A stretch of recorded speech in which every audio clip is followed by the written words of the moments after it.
What does it take to make workshops work? And how can we facilitate collaboration that sticks and leads to results? My name is Miriam Happness, and with the Workshops Work podcast, I'm on the mission to find the magic ingredients that make workshops work. Today with me in the show is Emanuele Mazzanti, and we speak about facilitation in the corporate world and how to bring emotions in without speaking about emotions, and playfulness without being silly and dismissed, and the broader impact of cracking open minds of leaders and corporates and professionals to let in a different approach to life and leadership. So stay tuned. And don't forget to scroll down to the show notes to find out more about Emanuele, my guest, and to subscribe to the show if you liked it. Thank you so much for listening. Hello, Em. Welcome to the show. Thank you so much for having me, Miriam. Yeah, we've been in LinkedIn contact, in LinkedIn exchange over many years now. And finally, we made it together here to record and to have a little bit of a chat about facilitation and life and work and maybe even on professionalism. And, first of all, it's always a pleasure when you trade emails for a real talk. And also a little bit of for me, starstruck. I had a file, just revealing this for the first time, called Miriam under facilitation with some of your PDFs from previous podcast guests. So yeah, I'm really looking forward to this conversation. So I hope that you will answer my next question with yes, because otherwise I would fear that you're a spy if you have a file about me. So do you call yourself a facilitator? I do these days, and it's interesting the journey that has been for me, because I started calling myself facilitator exactly 15 years ago. But turns out it was for all the wrong reasons. So at the time, I come back from Australia and I was working in Italy for Ernst & Young. And someone from Global asked, we need facilitator for a new senior manager program in Copenhagen, in Denmark. And it's in English. And I said, oh, wow, what an opportunity to travel, to do something that I love, being around people, and visit a place that I'd never been before, Copenhagen. And so there I am, standing in this room, and I still remember it was strategic opportunity management, effective client encounters, 2 sessions, clicking through the slides, now and then you throw the odd exercise. And I guess that's what, to me, facilitation from the outside. And it was really delivering content, and the term facilitations from the Latin, so making things easier. And I was actually making things very easy for myself because it was following a script and managing the interactions, and making sure that I was coming through as an excellent facilitator. And then I did this for about 8 years, and you add a few tricks and you improve, I guess, in the way that you manage the energy in the room. But then in 2019, I was near Amsterdam, and I was paired with this lady, Anna Roth, and she was something else. She brought it, and she was so present to what was unfolding. At one stage, she actually stopped the meeting and she said to me, let's get them out for a small break. And when they come back, we're going to put the chairs in a circle and we're going to discuss what is emerging here, which is something like blocking them in how they believe they're going to be successful as new senior manager, like some sort of like deep concerns that the group had. And so I find, oh my gosh, she's letting go. It's all about presence over perfection. She's making space for them. So she's almost disappearing, and so I think that's when I really started I began the process of showing up differently, less about having answers and more about curiosity. And so that label now, I think that at the beginning was probably too narrow and not a true label. I think over time, I learned that this is facilitation, when you show up fully, connect and grow together. And really the shift from the content, which is such corporate principle, to inviting the emergence. So instead of the focusing on the being, the doing, from being with the participants. So I think that's when I really started to call myself a facilitator. Oh, thank you for the story. It shows once again that to really understand it, we need to experience it. Yes. And we can read it in a book. that emergence and presence and all of these things are important. And until we live it and see the impact, it's just words. And this was in a corporate environment, and you speak about the content. And I wonder, what is the expectation and the reaction of the group? Because I assume that now this is the way you lead these meetings as a default. So more an emergence. And I have the impression that especially when we are coming from more a training background, and then it's internal, and then it's corporate and consulting, that there's such a big pressure on the content. How do the people react? And how do you find the balance between finding your own flow, being present, and fighting against expectations? That is such a great question. Another awesome facilitator that I met along the path is called Davide Bottazzi. And then you probably know Delfino Corti as well. Mm-hmm. What I learned from Davide in particular is that people will endure almost anything if you set the right expectations, or if you invite them from the very beginning and now you show up at the door, for instance. And then you take time to make fair deals or to agree on a to-be agenda.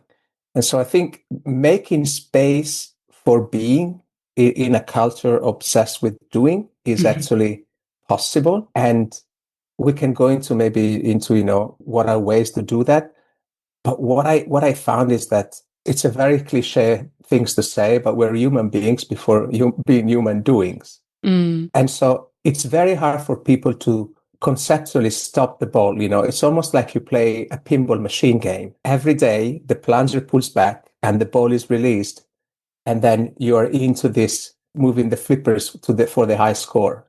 So you think that that's life, the bells, the whistles, the new, I don't know the terms, but the new score. So the music that goes I off. remember that from my childhood. Yes. Exactly that music, right? 3 million, 4 million, 5 million. And so it's very hard for people to stop that game when they show up for something different, for a workshop, for instance, and they expect the same pace, the same rules, the same engagement.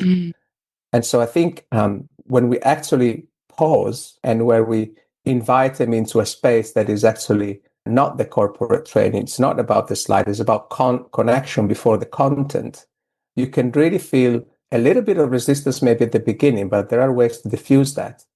And then the buy-in is real. Because I think we're very good at giving people radars, and they expect another radar screen, help me get to the next level in my career.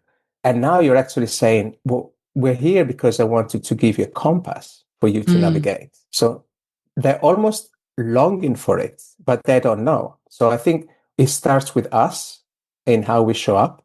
And I found that, like I said, people will endure almost anything when you actually explain to them that we're here in an environment where we want to cultivate that sort of safety for you to share your concerns, your expectations, and we give them space. And inevitably after a few hours, and again, it's really about how you design from the inclusion from the start, that starts to emerge.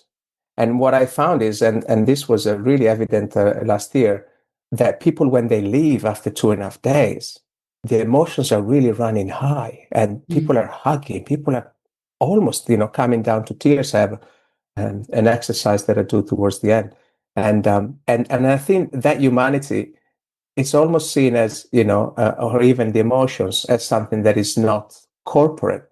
But the truth is that if you can lead yourself from that place, that is your best part. To me, that's a key to unlock also the commercial potential. So I think we're very limited in looking at it from the doing, where more being will allow to better doing. So I think... Yeah, there's so much to unpack. Thank you. What I'm really curious is about the balance between the expectation and surprise. Because as you were explaining, I can totally see that and know it from experience that everyone is longing for that realness and for the change of pace and for the depth. And I think, especially in the corporate, everyone is also longing for being treated as adults and experts. Their cups are already full. They don't necessarily need more content from us. They need ways to process and to make sense of it. But it is also uncomfortable because it's new. So there's uncertainty. So where I'm getting with that is, on the one hand, setting expectations so that they can calm down their nervous system and know what will happen. On the other hand, setting expectations and letting them know that this will be different from everything that they have done can actually also create excitement or resistance, or maybe not. So balance between surprise and setting expectations. Yes, I found that one thing that works. Of course, you have a content, so to speak, or at least a draft. You have to go through content, but that's more like the what. The topics of discussions or the issues being discussed. So I think in a lot of corporate environments, probably facilitators see themselves as stewards of the content. Mm-hmm. What I found is that, and this is how, like you mentioned in the to be together agenda, when you present yourself as, I'm going to be the steward, or how we are going to work together, and we're going to cover, for instance, leading self, leading others, leading in the market. So there is a clear link to their performance. Ultimately, that's what they expect. So I think I'm expressive, so I can talk and I can be vision in creative, but a lot of people need more structure, right? So having an agenda, of course, is good, a high level agenda, but then I'm not responsible for what they'll be working on necessarily. So I'll give you an example. You can talk about client value, and you can go through 25 slides on trust, on client centricity, client foundation, you name it, a very structured approach. And then you can have some case studies on some imaginary fictitious companies. Or you can, because now they bought into some of the playfulness, you can say, let's play musical chairs. And so you put these 35, 40 chairs in a circle. And then you start with move to the left if you have worked more than 2 countries, or if you have learned, everybody can decide what. But of course, someone is going to be standing up. And it's a good icebreaker. It's a good energy exercise. But then they probably expect to go back to their tables with their laptops and do some, slides. And then he says, actually, we stay here. And I think they have methods to go to clients. They've been in so many meetings, and they've got so much experience with how to drive their client value that we can have a discussions. And the discussion in my head is sort of has to cover certain elements that are key for them to know, but I think they know them already, most of them. So you share stories, and if someone is stuck and it says, okay, who else has gone through this and how did you handle it? For instance, it could be how you set the agenda meeting with the client, or how you run introductions in a meeting. What happens if someone who was not invited in the meeting suddenly shows up and you're halfway through? How do you handle that interruption, especially if he's a CEO for it? And they always, or 90% of the time, they have great answers. And then you said, okay, we run the same content. Now we go back to the desk, to the islands. And then if there's anything that we haven't covered, but pretty much we've gone through it. So you find that balance between holding the process, but at the same time, I think you create the conditions for the group to do their best thinking. You make sure that everybody's there, that the client value, for instance, is addressed, that the energy flows where it's needed, and let the group own the content and take responsibility for the outcome of those discussions. Yeah. And they're very capable of it. I think. Yeah.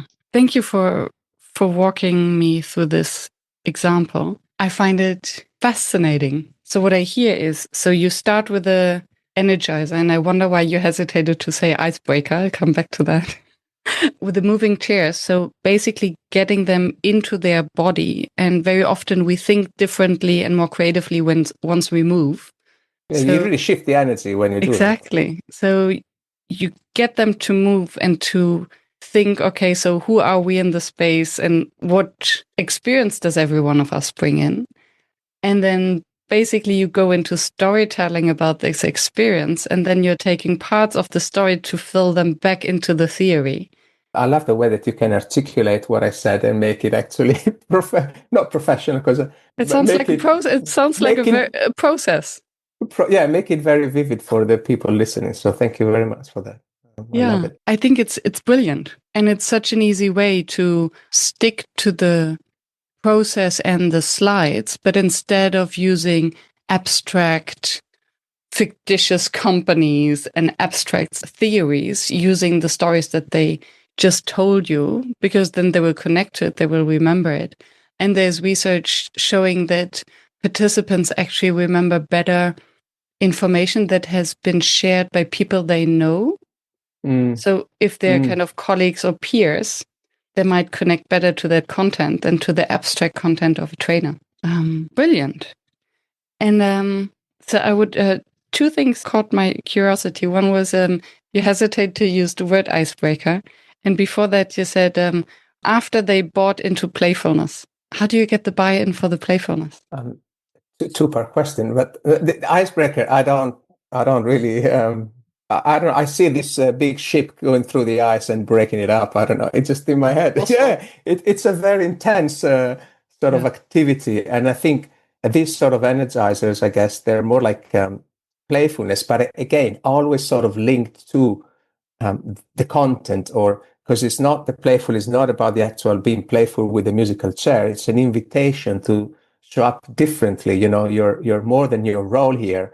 So it's sort of disarming for people, finding themselves the inner child opening up, making room for truth. You can ask questions and people, have to reveal, or actually, whatever the question is, or even sharing, you could say, move to the left if you're an introvert. You can get to know a lot about your people, your friends in the room. So that's why I don't like the word icebreaker. It sounds too harsh. Yeah. And I think it got a little bit of a bad reputation as well. So if you start saying, okay, let's do an icebreaker, you get all the eye rolls. But then the question was around playfulness. How do you get the buy-in for the playfulness? Or you just throw them into the musical chairs and it's too fast for them to resist? That's a great question. I think it's more like, how do you show up from the beginning in being that, bringing that type of energy and playfulness yourself. So I think maybe it's a cliche, but it really starts with you. So you have an agency to show up in a playful way. You have it starts, for instance, even in the round of introduction. There are a couple of exercises that I love doing, depending on the audience as well and the content. But one is to we draw each other faces, and so that's really a moment of crayons or pencils, and it is playful, it is joyful, but it also leads to a great connections between people, right? And I'm part of it as well. If there are odd numbers, or we could do it actually in a circle, and then everybody draws a feature of someone else, and then you keep shifting around until you get a complete picture of you. I love that. So this type of exercises, one thing that I like, again, about linking playfulness, you could say, oh, now introduce yourself to each other, and then, oh, I've been with your wife for 27 years, and blah, blah, blah. Or you can actually ask them something about, tell us some of the strength or values, in life, a moment you felt proud recently, not necessarily linked to work. Or the one that I really love again to ask now is, share a useless skill that you have. Again, it comes a moment of hilarity. You get people saying, I'm very good, after 3 seconds I recognize the song, or I can actually read backwards very fast. And and then they laugh when they say it, because I have someone saying that they're great at finding dust in incredible places.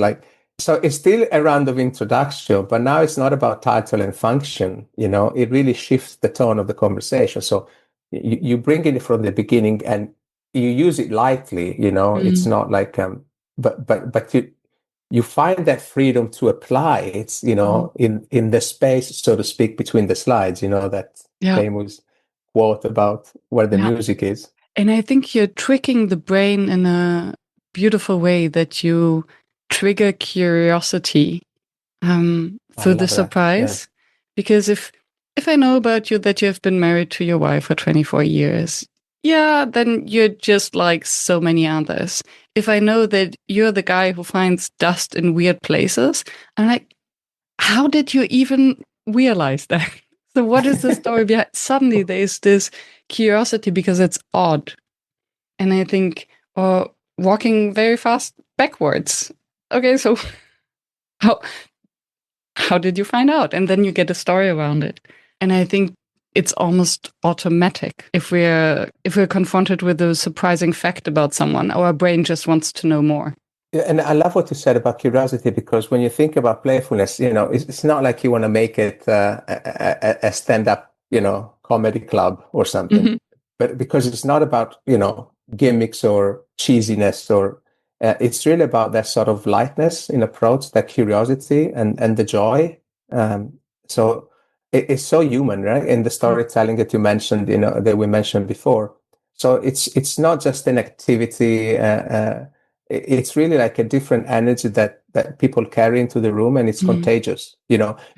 I get people that are 35 and senior managers and going to partners, so very much executives in the company, doing paper planes. And you think, can you get a bunch of 35-year-old consummate corporate guys, very, much serious about how they go to work, and in a corporate environment like a professional services firm, to do paper planes? And the answer is always yes, and they love it. And it could be that you ask, what is one leadership quality that you want to take with you, and you make it, instead of having some sort of raise your hand and answer, you actually say, as a table, discuss some of the leadership qualities that you appreciate, or that could define your new rank and role.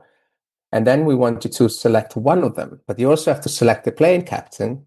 And then you're going to take a sheet of paper, and you're going to write that leadership quality that, as a group, you agree that is an important one. And then that's going to be the name of your airline company. And then the captain is going to fly the plane, and everybody else is going to cheer up. And then we go out in the corridors and we do it. And then you debrief on leadership. And of course, then you have all these different plane and different airline companies. And then you drive the point. There was one slide that was saying, leadership is not about one quality. Leadership is many qualities to have. Like, it could have been a 2-minute slide, or it can be a 15-minute engaging exercise where people start to peel on leadership and the understanding that it's when you wear your strength and values in alignments down the corridor at the client, that best of you comes out and create ripples, right? You can do the same in a very transactional 2-minute by the script, or you can find yourself 30 minutes late and skip something else instead. But they're connected on that, and they have a little bit of fun, but also meaning. And, you're creating memories, and this will let us stick. And I wonder whether, once they landed the plane and look at the leadership quality that's written on it, after all the process, they actually want to change it, maybe? Because all the leadership that they have experienced through the process of flying the plane, maybe realize that there's actually something else that's even more important. Yeah, it's a great point. Actually, you just made me remember. So one to link it, it's not linked, but I think now you just great insight. You could link it, and you could back to at the end. I like to do this wisdom circle, where everyone picks from a bag a stone, and then we go around and we share, that type of leader that we want to be, or some of the quality. It could be anything. It could be a reflection on the 2.5 days we spent together. So it could be interesting to see, even for them as a reflection, if you think back of when we did that exercise, has anything shifted, or is there a resonance with what you discussed, or maybe not? So now you've had more time to step into the best of you and bring it out. Has that changed in any shape or form? Because I think the reason why I believe that we need to make that corporate learning more human is that people are in this race, like in this people machine game, and they never get a time to reflect deeply on who do they want to become, who are they, and who do they want to become. And in my experience, we had programs where it was 6 to 7 people from all over Europe, Middle East, India, and Africa together working on a challenge before they became partners. So it was almost like, you're so close to getting the carrot. And every year, 1 or 2 were leaving in a group of 6 or 7. Wow. Without a fail. And it was always this sort of moment of, we had an opportunity through this program to sit down, reflect, and stop the ball from running. And suddenly I realized that I'm neglecting my family. Or that I have so much joy when I go to that client that whenever I come back to the office, my shoulders are sagging and my energy disappears. Or we had a senior manager that went to work for a former counselee, so former formal reports, because they had such a great partnership at work. And when he left and became a CFO after a few years, she decided to join his team, so as a report to him. But that's not the point. So there's always a moment where, so I think it's important that we start to create that human-centric experiences, very early in people's careers, from the minute they walk in, to give them agency and presence, and to make sure that they're on a journey that is their journey. Yeah. And then to grow their talents actually in a way that's consistent and coherent also to their values, because then they will be even more effective in the work they do, instead of trying to achieve or to grow some skills that are alien to them. And then there's this constant fight against inauthenticity. I think that's difficult because especially in these positions that you describe, a partner of a consulting company, you need to have integrity and character and to be your own kind of type of leader and not fit in this kind of sand form. You bring us something that I'm very moved at times, because I used to be someone wearing different armors and masks. So at the age of 36, I thought I had everything figured out. I had a beautiful house 500 meters from the beach in Western Australia. I had a nice car, Italian Alfa Romeo, in the driveway, and then I found myself on the rooftop. It was a single story, but if you went on the roof, you could see the ocean. So this beautiful sunset every day. With a couple of beers on a Friday night, feeling miserable, and I started to cry. And it was then the onset, I guess, of then my divorce and my going back to Italy at the tender age of 37, moving back with your parents. Not something that maybe you envisage when you're 24 and you leave Italy. But the point is that it's such a reality for many professionals to wear armors and masks, and then you wonder why they behave in certain ways, or they sort of move around like an elephant or a dinosaur around people and rooms, and so I think that understanding that creating a space where they can explore, maybe sometimes for the first time in 12 years or 15 years, their authenticity. And it's a word that is sort of a buzzword, but I strongly believe that authenticity, all it means really in the end is between what you believe and what you say and what you do, is there a gap? And if inevitably there is some gap for everyone, but how big is that gap? And I remember there was an initiative where a senior partner was apparently very successful, but the team has some challenges, and he broke down and he said, I'm being one person to the clients, one person to my reports, one person to my peers, one person to my family, one person to some other corporate friends, and like it's really heavy, and it's really hard to carry yourself around that way. So I think again, if we can make space for being in culture that are obsessed by the doing, because that's what gets rewarded. I see myself as a facilitator, and my invitation also for the people that do facilitation with me in this reality is protect their space, not by forcing it, because I think that's when you mentioned at the beginning, it's a bit of a holding the tension. That's always the hard part. But you can start modeling it, by the way that you introduce yourself, by the way that you slow the pace, or you said, before we move on, I think we need to stay on this one, and you reshuffle the tables or the seating arrangements, and you stay with them until something deep really lands, so. Yeah. And thank you for also sharing your personal story and all of that. And I think that's a beauty, and that's the accelerator of the effectiveness, I think, of facilitation, where you come from a place where you've done the work and you can only invite people to lower their armor if you have. Yeah. Because otherwise it feels like an unfair or uncompetitive advantage. How do you call that? Oh, please be all vulnerable, but I have my armor up. It's dangerous.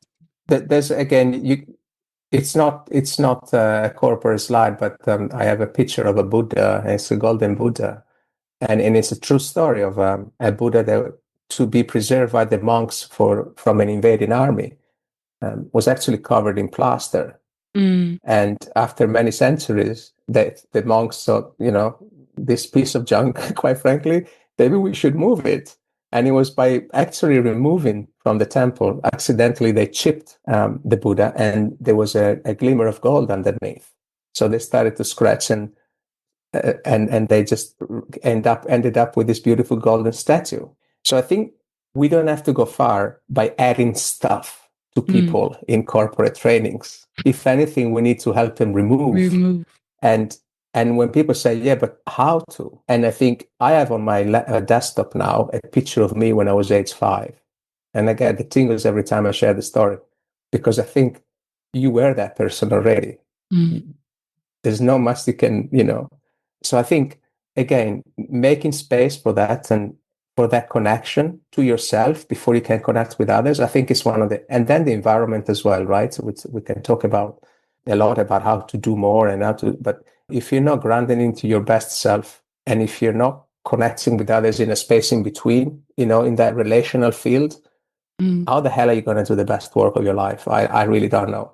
Yeah. It will always be coming from a place that it's not it's not the right place, and it's just transactional.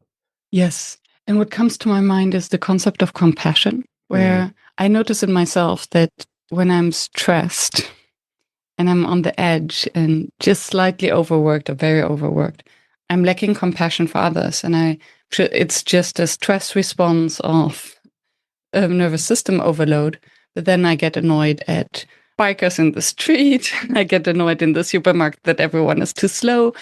And yes, I will pull myself together in a workshop or a training, but the level of compassion I will have with a group to really adjust to their pace, to challenge them from a place of care and compassion will be lower.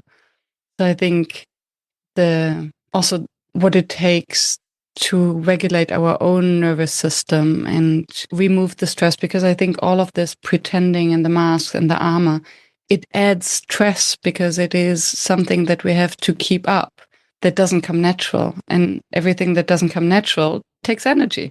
Yeah. And it's then energy that will be missing for really this presence and challenging the group to leave their comfort zone, but out of care and not out of, oh, you want to be leaders? You better start now. We have 10 minutes left. Yeah. And not the trick is not the right word, but the invitation for everyone is actually, you don't want to crack that door with people with like force, intensity too much. It's more like a softening that opening, or maybe using the side door, as an analogy.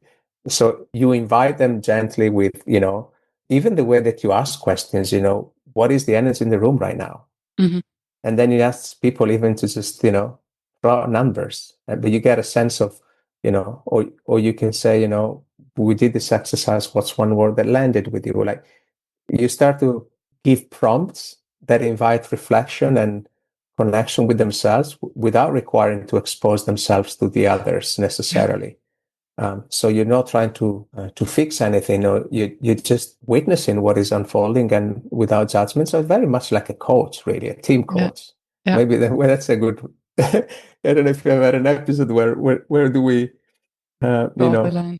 between coaching and facilitation. But I think, again, whenever they feel that it's allowed, because maybe you shared your story, so it's not demanded, like they do emerge, emotions and the optionality. And I'm curious about these separate worlds that we're creating, because so especially in your context, you're inviting them to step into this new space where they get to know themselves and each other differently, and they also experience how this interaction amongst adults can happen in a highly professional context very effectively. And then on Monday morning, they're stepping back into their client relationships. So they're driving to the clients and up they pull the PowerPoint presentations up. Can you observe a shift in terms of, once they have experienced it, does it have an impact on how they do the rest of the work? Or what would it take? That's a great question. I'm thinking of, there was a big transformation happening a few years ago.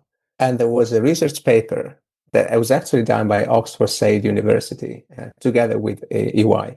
And it was really about the importance of emotions and having that agility So how to prepare and manage the emotional journey, because that is one of the key levers. I think that the research was identify 6 levers, but this was one of the key levers for a successful transformation.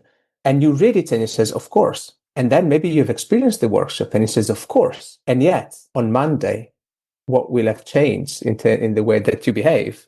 And it's very little. So I think one of the ways, because to get traction, is to actually make it a practice to decode the emotions if you want. Because in cultures that are not emotionally fluent, you can't walk in and say, let's start talking about, for instance, about our feelings on a Monday morning or a Tuesday with our teams. But what you can do when you started maybe with the workshop that was run and you participated, with a container where the emotion was welcome, and for once I felt real. For once I felt aligned. It wasn't forced. It rose through stories. It was through metaphors, reflection, and so you've been modeling emotional presence without being put on the spot. Mm. And now maybe you're a little bit more confident in going to the Monday meeting or the Tuesday meeting, because I think ultimately we all want to lean more into that because it's us. And so that authenticity gap is not big. So I think it's more like having that as a practice in the way that you check in with the team and make it tangible and make it concrete and make it a habit. So you give cadence to it. And I have to say that as I was the learning and development lead for the Nordic Study, and I started during this transformation with my team, and it was really hard to keep up with it. That's it. Because emotions or revealing more of yourself or your state of being, is almost seen as unprofessional. It's suddenly messy or inconvenient. And so even though you were trying to make people express them indirectly, for instance, through the weather analogy, but it was still very hard to do. So yeah, I think ultimately people know that they're not PowerPoint.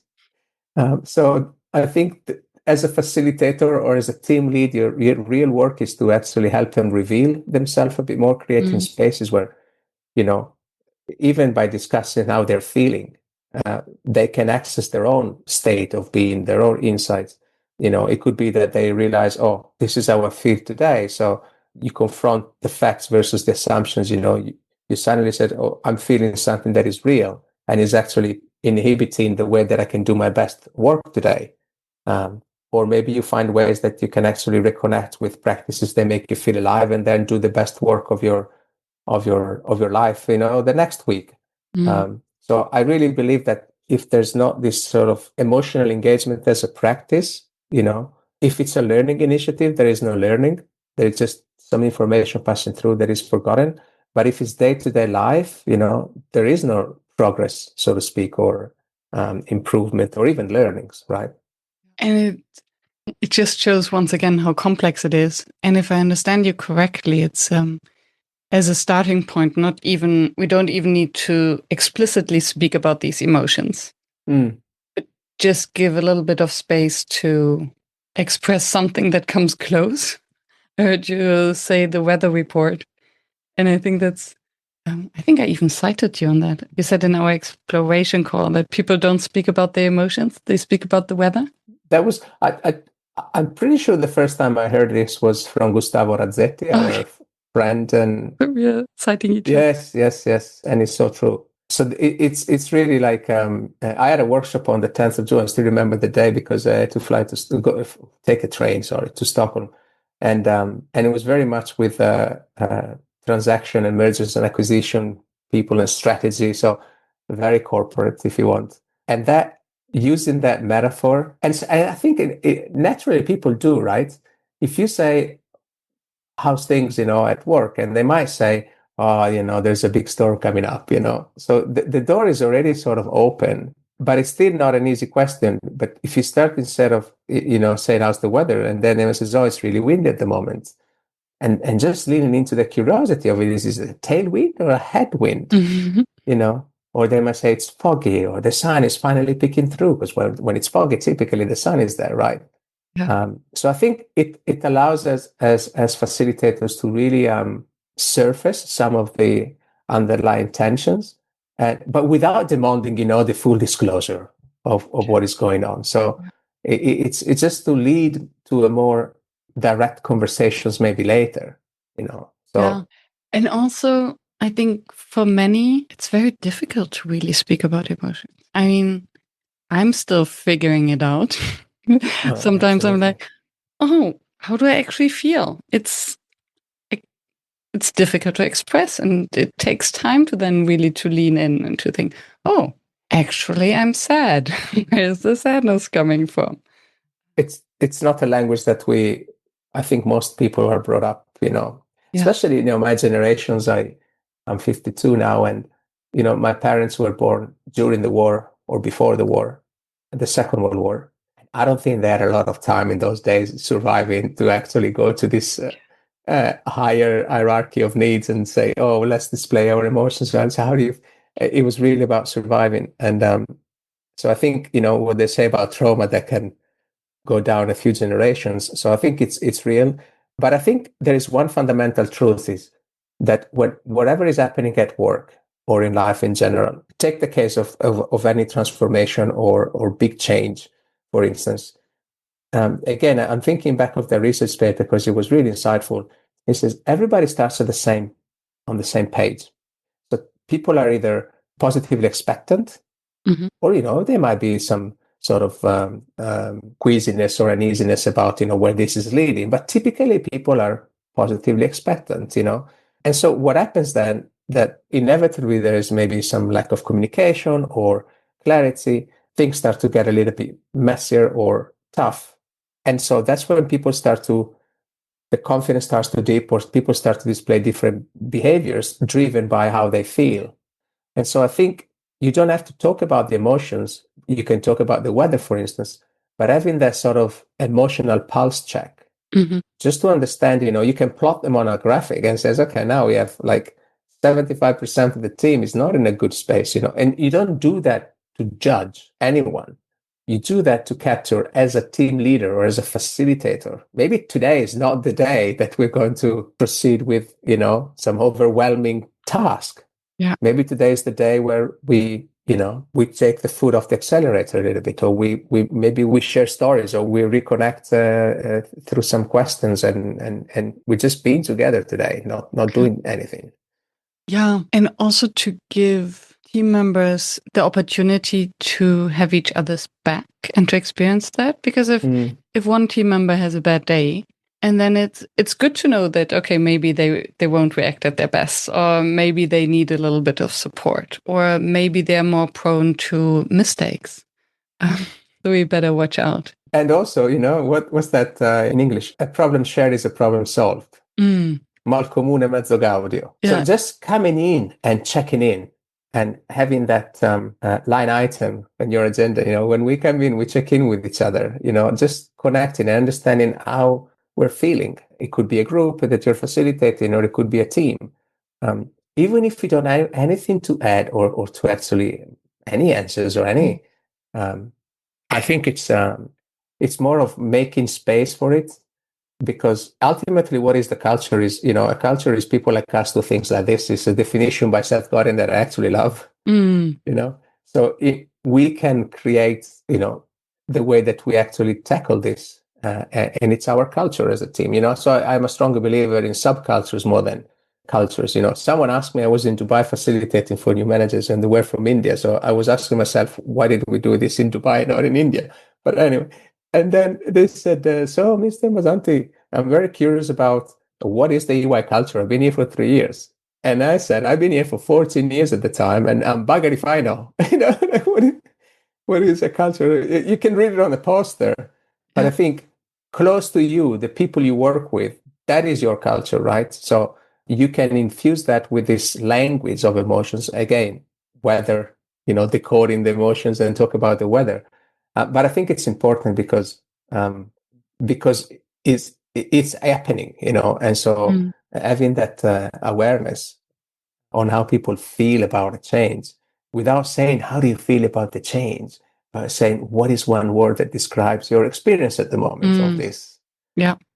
So, or some image cards, some Dixit cards of how they see the change. yeah, I like that, because then you can speak about the card and you see different things on an image that maybe someone else wouldn't see. Okay. I'm not familiar with it, but Oh, that was just a yeah, no, great. yeah, having these kind of different image cards where everyone can just pull one. That's what I envision when I think about change. And then you can see people in chains, or a flowering garden, or total chaos, or a ship lost on the sea. I love cards. I have a set of cards, different ones, but one is from Chad Littlefield, Canadian, I believe he's a Canadian. And they might be value statements, or they might be questions, or they might be also questions to each other. And they elicit so much, I think anything that will stop the urgency and will slow people down and getting more into an introspection, and then having to share something in a way that is actually safe. Yeah. Because by the time you write one word, or by the time you pick one card, the most of it is done. So you can share with the person next to you. I picked this because, or I wrote this because, it's one of the, when people say, oh, but how do you create a safe space, or how do you invite people? I think it's from liberating structures like this. So one, two for all. That has never failed, because it's such a gentle invitation. And then you're sharing something that you've already written. So you just have to read something that you wrote. So typically it's a very low bar. Yeah. And the energy that comes up, you have to stop people from discussing as a table once they do the 1, 2, 4, or 6, or whatever the table number. So it's, to your point about using prompts like that. Yeah. And I want to go back to the question about the client, and you let me know whether it's appropriate or not.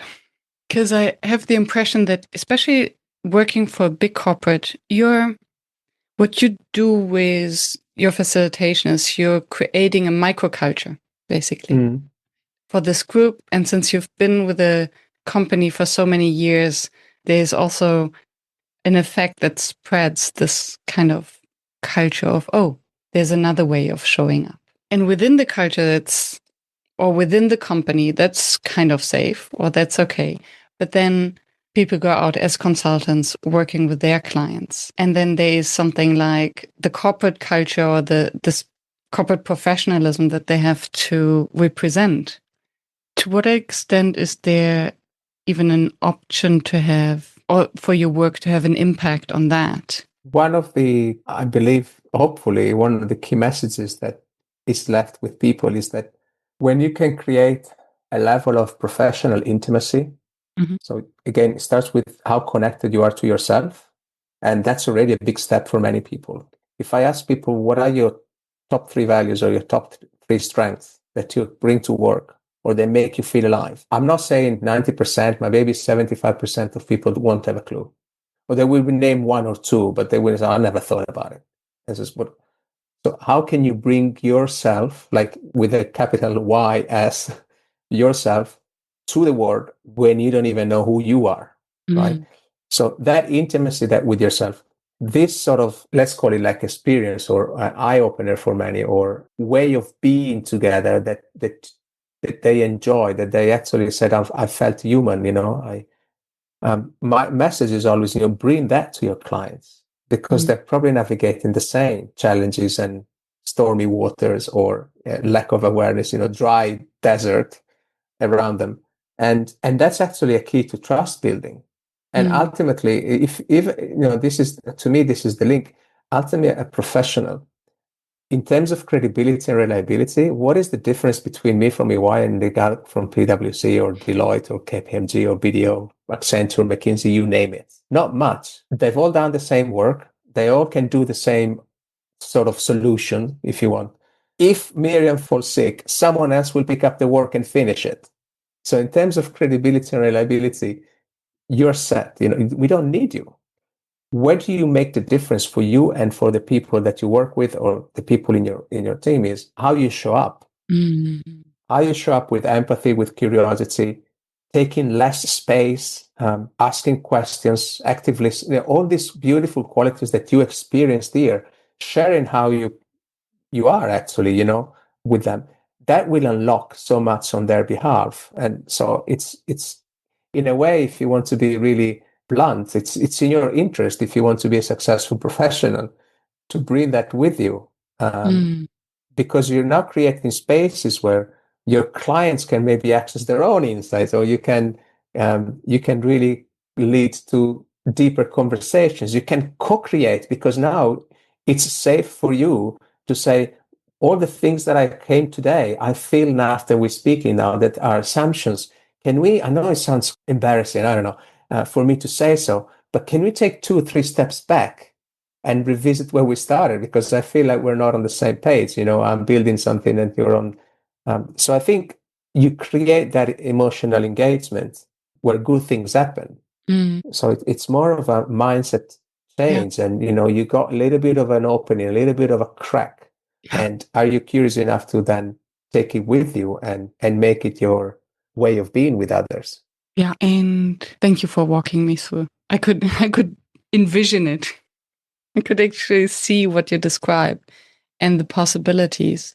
And then I can also see the necessity then to not stop at this leadership training, but actually continue the work of facilitation training, because that is basically what you're describing. It's more than just the PowerPoint and the consulting work, but it's the facilitated conversation that onboards the client and builds these stronger relationships. Exactly right. And I think, the Marco Bergles Thaler, the tame the advice monster and stay curious a little longer. Again, a coaching tool, but you bring that to for real.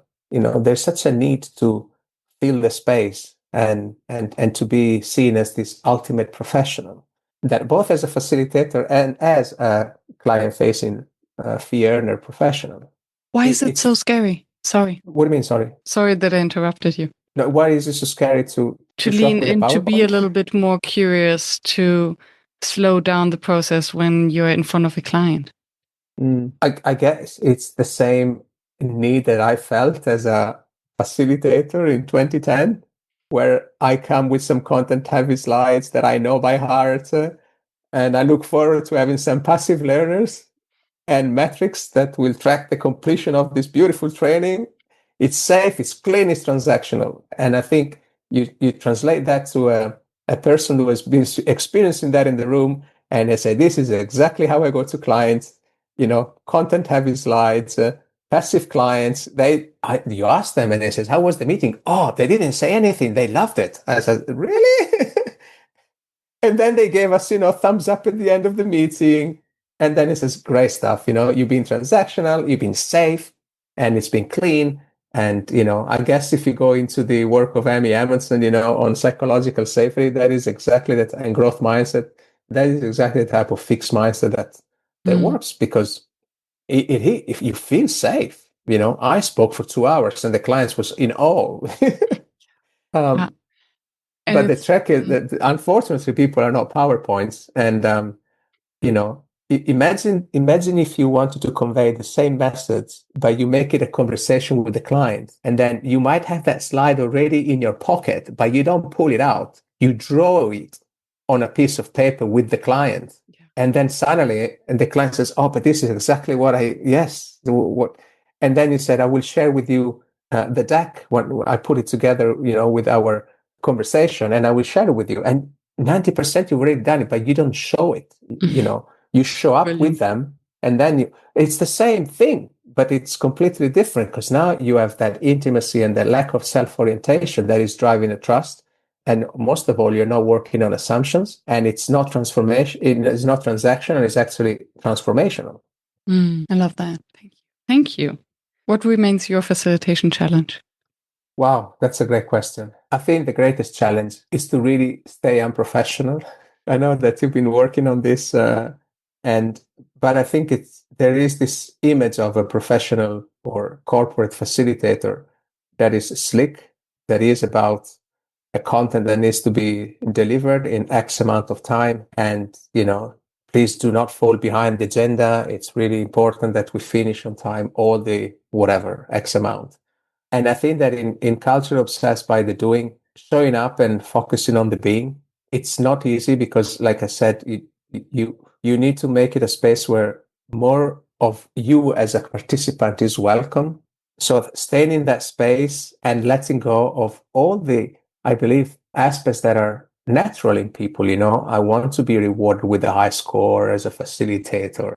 I want to be back next year. To leave that aside, so to work on two dimensions. So to come in with that sort of unprofessional in the context of a corporate training mindsets and tools, at the same time, really making sure that you check your ego at the door. And that's always been, for me personally, my biggest challenge. I want to show them that the silver hair and the 52 years old with 17 at EY, that I bring that expertise. But I think so the biggest challenge is create the spaces where really I look after some of the how, but the what we do and the stories and those insights, they really come from them. So almost like a disappearing act. I actually have a picture of last year where everybody's talking and discussing, and I'm just in a corner with my co-facilitator.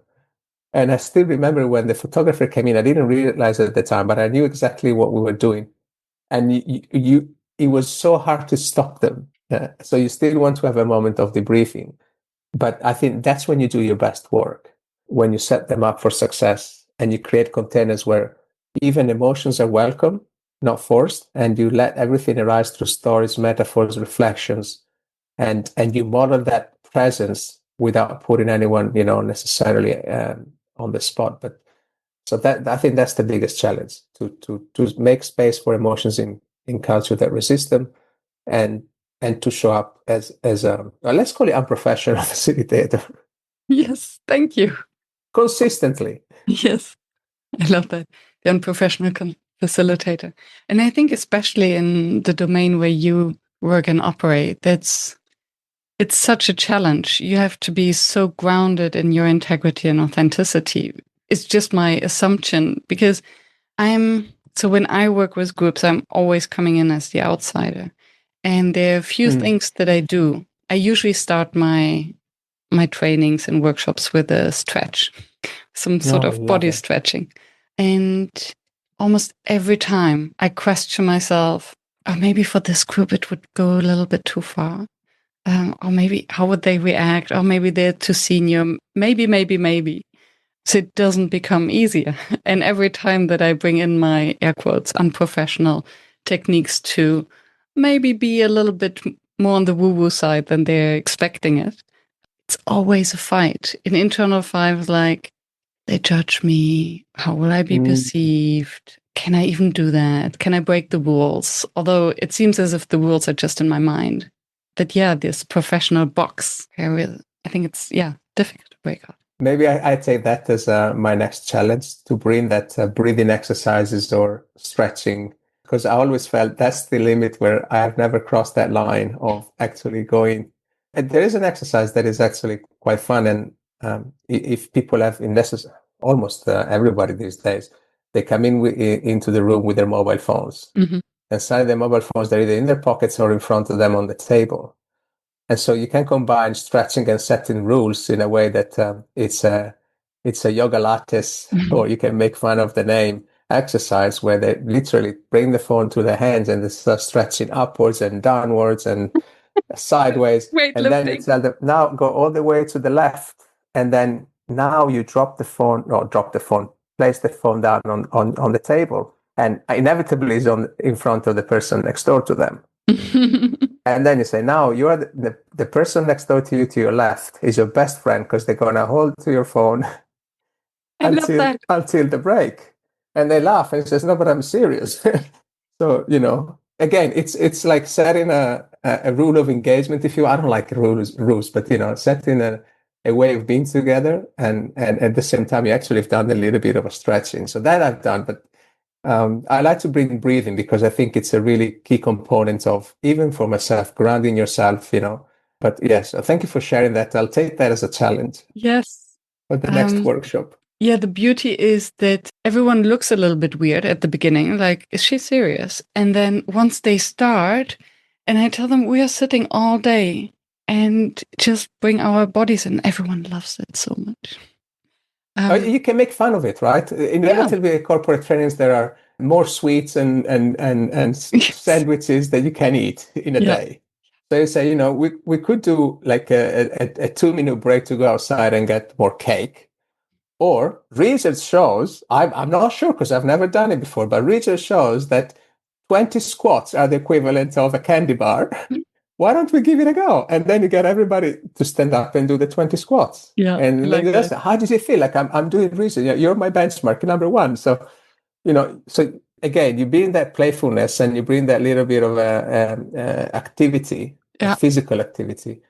And I think especially in the break and thinking of the phone, so to create this human connection between people and to give them the opportunity to exchange a glance and maybe even a word and a laugh. So what you described with the place your phone on the table of your neighbor, and then inevitably they will look at each other, kind of smile, like, I watch you. So there is this kind of allyship between them. And there's, the accountability. Okay, make sure that you don't get on your phone because most of us know that it's just a stress response or it's what used to be the cigarette, right? It's our pacifier. Love that. I will remember that. I can't believe that the time is almost up. I would have so many more questions for another time. And I have 2 more questions. If you could go back in time, what would be your advice to your younger self? My best advice, whether it's a facilitator or as a professional, would be to forget what other people's opinions or a certain image of you as a professional needs to look like, and look at that 5-year-old kid climbing mountains. That sense of possibility, of that endurance, that playfulness, that joy, it's always been there accessible to you, and all the things that you've put on top, they're just a distraction and a white noise most of the time. I found that when that inner child is guiding you, you are aligned in your values. You are bringing out the best of you, your strengths, in service of others. So I think that would be the advice, to keep that picture in your wallet. Don't resume it when you're 44. Have it with you from the age of 6. And you know what? I think I will do that. I'll put a picture of my 5-year-old next to my desk. I love that. But I have it on my desktop because every time there is a difficult email or a difficult a challenge, or you need to zoom out and you need to think, okay, let's say if it's Google Earth, I need to go from looking at the fence and the roof, I need to go and look at the neighborhood. So I need to really zoom out, and then I look at that kid and says, what would he have done? What is important to me today, so that I can be mindful about my choices on this particular decision, but looking at through the prism of this innocent or shiny person that was much wiser than we think. I love that. Yeah, I have my vision board, my partner and my vision board on top of the screen, which is also nice. Like, okay, so why am I actually doing all of that? Exactly right. Distance. What is your vision for the future? Because when I hear you speak about your work and the impact you're doing, I'm just in awe. And I would be curious, what do you hope the impact to be, or your work? I'm also father of 3 teens, so 10 and 11. And whether I look at participants in a workshop or what is around me, my core belief is that I'm not ambitious when it comes to roles and responsibilities.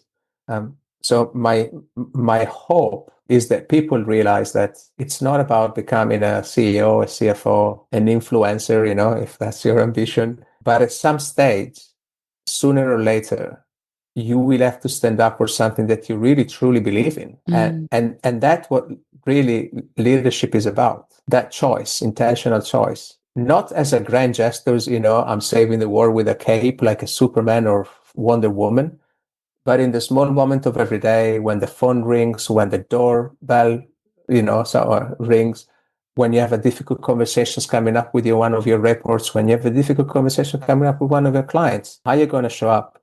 So I think rediscovering that connection with yourself and with others, and expanding that relational field to integrate different perspectives to progress the way that you are, in line with the person that you want to become. So this sort of work that is really deep And that can be kickstarted by a silly workshop in what was supposed to be a 2.5-day corporate event. That's my hope for the future, that in a hyper-connected reality, we've lost that key connection to ourselves. So start with that picture of a 5-year-old and start to ask yourself questions in what happens when you embrace yourself fully and you set intentions for your day that are in line with that. So I think there's so much to unlock in terms of human potential that focusing on the doing is actually a disservice to the doing, ultimately. Focusing on the doing is disservice to the doing. Love it. Mic drop. Thank you so much. No, thank you, Miriam.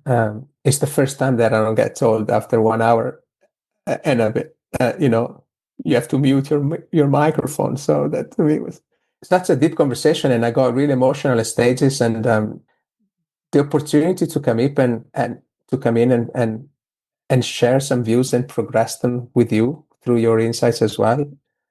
I think, it's invaluable. And I hope that there is something for listeners to come away with. It's been such a honor, some food with gratitude. And I just want to thank you for this opportunity. Yeah. Thank you for taking me on this journey. So many ideas and insights that just emerged from this. I'm sure that the audience will similarly just sit there and take notes. Thank you, Emanuele. Thank you. See you on your LinkedIn. Thank you for staying tuned and for listening until the very end. I hope that you found the inspiration and the wisdom that you are looking for. And I hope that you will subscribe to the show so that you never miss any of the interviews with another inspiring facilitator from across the world. I'm devoted to continue this podcast and to deliver weekly an episode that maintains the quality that you expect and you deserve. And if you would like to help me to maintain this quality and to keep the podcast free, please help us. Visit workshops.work/support to make a small donation to keep the podcast free. Thank you so much. I hope to be in your ears next week.